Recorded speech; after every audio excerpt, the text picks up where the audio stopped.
Magandang araw po, welcome po sa aking channel, Love9 TV. Patalasasan po, meron po ba kayong mga properties na napapabayaan or non-performing assets?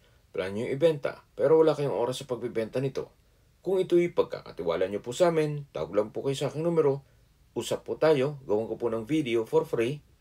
Yes, libre po, wala po kayong babayaran. Tutulungan po namin kayong mabenta ang inyong property. Kami na po bahala sa marketing, sa boosting or paid ads.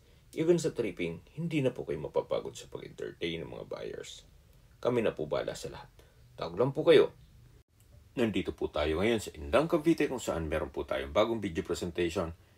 Isang residential farm property na may lot area na 8,806 square meters. Ito po ititulado. Buhay po ang may-ari, kaya wala po kayong magiging problema sa documentation o sa transfer ng title. Sa ngayon po, ito'y ginawang game farm o mga manuka ng pansabong na manok. Patag na patag po ang lupa, kaya usable po lahat.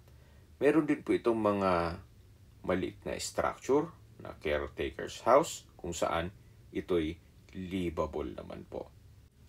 At meron din pong maliit na galyera dito kung saan dito po nag-sparring yung mga panabong na manok. Halos bago pa po ang bubong. At dito naman po yung mismong bahay ng caretaker. Meron po itong banyo. Then ito po yung kwarto. May sliding glass window. Then may ceiling. So pintura lang po ang kulang dito. Labas po tayo. Mula po Barangay Road, meron po itong right of way na malapad po, 10 meters wide at mga 15 meters mula Barangay Road. Kaya napakatahimik po ng lugar. Walang gaanong mga maririnig na mga dumadaan. Maganda po itong gawing retirement place ninyo o gawing resort. O kung mahilig kayong magsabong, pagpatuloy nyo itong game farm. At tungkol naman sa mga manok, siguro pag-usapan nyo na lang ni owner kung pwede nyong isama. Mga 70 fighting cocks po ito. Then, dito po sa paligid ditong property ay meron pong mga fruit-bearing trees.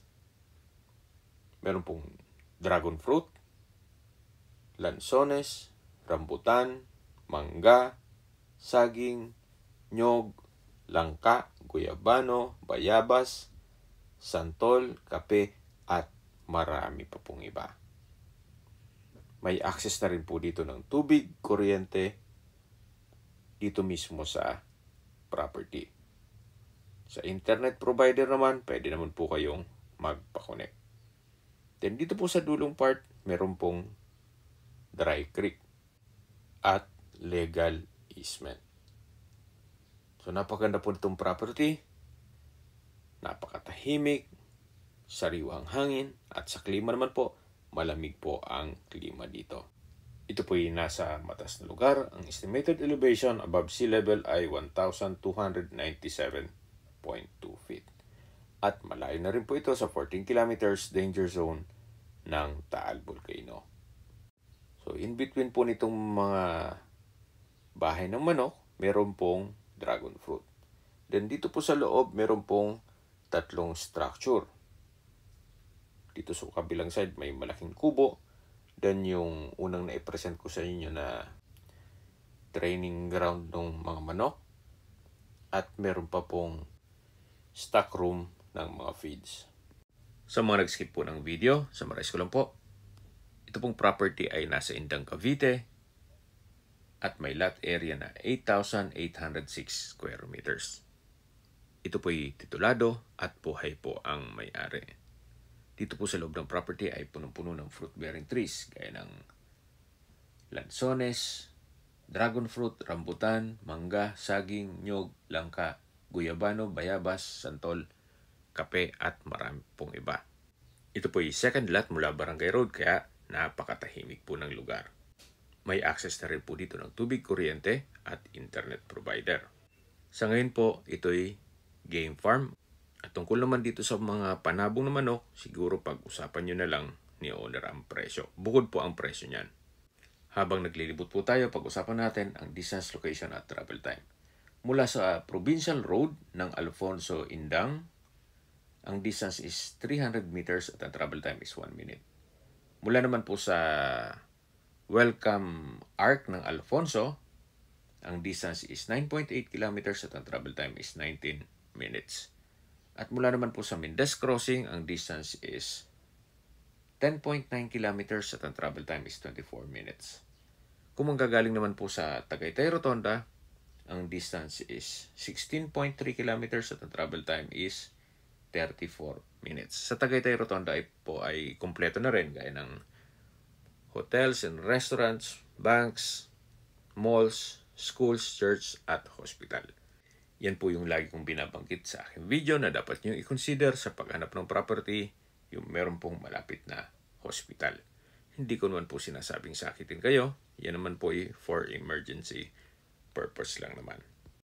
Mula naman po sa Calac Silang Interchange, ang distance is 25.4 kilometers at ang travel time is 56 minutes. Ang Calax po ay connecting South Luzon Expressway all the way to North Luzon Expressway at ibang parte ng Metro Manila.